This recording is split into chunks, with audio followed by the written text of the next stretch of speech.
悲しみをたたえドナドナドナドナ Oui, Dona, et Tatae.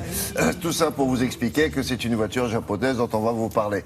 Effectivement, la voiture à hydrogène, ça fait un bout de temps qu'on en parlait. C'était même un concept car, c'était un projet, c'était une hypothèse. Et alors ? Il y a eu plusieurs essais, des voitures qui roulaient, mais en flotte, on va dire captive, plutôt à l'essai. Et désormais, on a l'impression que ça y est, c'est parti. Il y a Hyundai qui a lancé le X35 Fuel Cell, donc pile à combustible, et désormais Toyota avec sa Mirai, que l'on peut acheter chez son concessionnaire. Tout le monde peut l'acheter ou presque. C'est-à-dire qu'elle a été commercialisée il y a 1 an au Japon, ensuite aux États-Unis et en Europe, dans certains pays uniquement. L'Allemagne, la Belgique, la Grande-Bretagne et le Danemark. Alors pourquoi certains pays ? Parce qu'en fait, quand on a une voiture à hydrogène, il faut une station de recharge. Donc, comme on en a peu en France, on en a une à Paris, on en a une à Saint-Lô. Petit à petit, ça va se développer. Une à Paris, à Saint-Lô.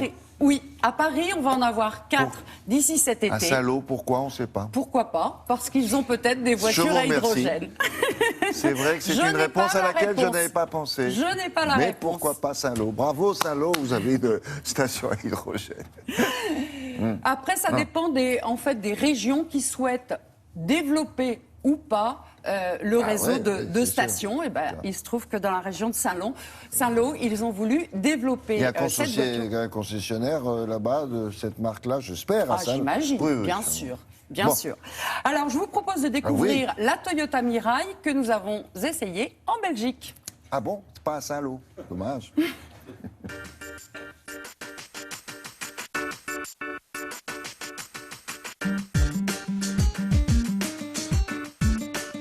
Un véhicule hydrogène, le fonctionnement est très simple.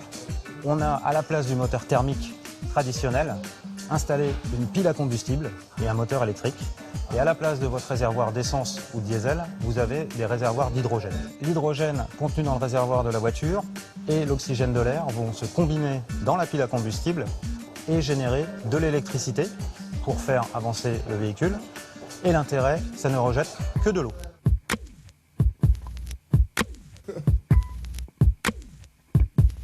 L'hydrogène n'est pas un carburant dangereux, pas plus que tout autre carburant que l'on met aujourd'hui, que ce soit essence ou diesel dans un véhicule. Parce que l'hydrogène est l'élément le plus léger que l'on trouve sur la planète et il s'évapore très très vite. De toute façon, un véhicule pile de combustible hydrogène est constitué d'une multitude de valves de sécurité qui permettraient, en cas de fuite, de couper le système immédiatement.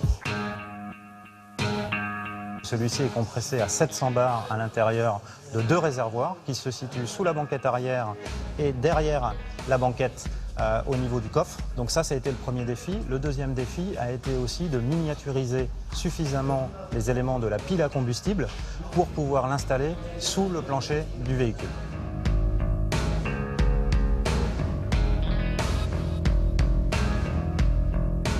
On fait le plein à une pompe, comme vous feriez le plein d'essence ou de gasoil. Ça prend 2, 3, 4 minutes maximum et vous pouvez, avec 5 kg d'hydrogène embarqué dans le véhicule, parcourir et avoir une autonomie d'environ 500 km. Vous allez retrouver exactement le même comportement qu'un véhicule électrique, débarrassé de sa contrainte d'autonomie et de rechargement. Donc vous avez effectivement le silence de fonctionnement, l'accélération et la puissance du moteur électrique qui délivre tout de suite, dès qu'on accélère, la totalité de la puissance.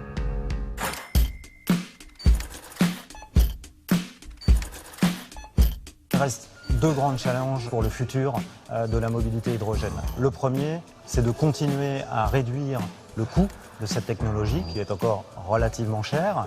Mais pour vous donner un exemple, on a déjà divisé sur ces 10 dernières années le coût de ce véhicule par 20. Le deuxième challenge est effectivement la production de l'hydrogène. Si l'hydrogène de demain est produit de façon verte, plus écologique, alors là oui, on aura un bilan carbone neutre sur l'ensemble du cycle de vie, aussi bien la production, l'utilisation de la voiture et après sur le recyclage. Futur, ça veut dire. Et il a parlé prix, le monsieur, ou pas? Alors, il n'a pas parlé de prix. En Allemagne, elle est à 66 000 € hors taxe. Donc, si on l'avait en France, si on rajoute la TVA et qu'on enlève le bonus écologique, puisqu'en France, on a un bonus écologique, elle sera à un peu plus de 72 000 €. Ouh! Oui, mais ça va baisser. Ah, c'est souhaitable. Alors 72 ça 000 me paraît euros indispensable, et, oui. et pas beaucoup pour l'instant de stations Pas beaucoup de stations. Sauf à Salon, mais... bien sûr. Mais oui, les salons, bien sûr, bien sûr. Mais, et dans d'autres pays d'Europe, Ouais, mais ouais. ça va se développer. Non, c'est parce que si vous êtes obligé d'aller faire le plein au Danemark, ça fait loin quand même. Hein. Sauf Puis, il si faut vous la habitez traîner. au Danemark. Oui, oui, bien sûr. Et Ah, oui. il regarde sûrement. En tout cas, bon, Bah c'était oui, par l'information. TV5, il regarde certainement. Bien sûr, donc c'était une information qu'on se devait de vous donner. Merci beaucoup. À plus tard.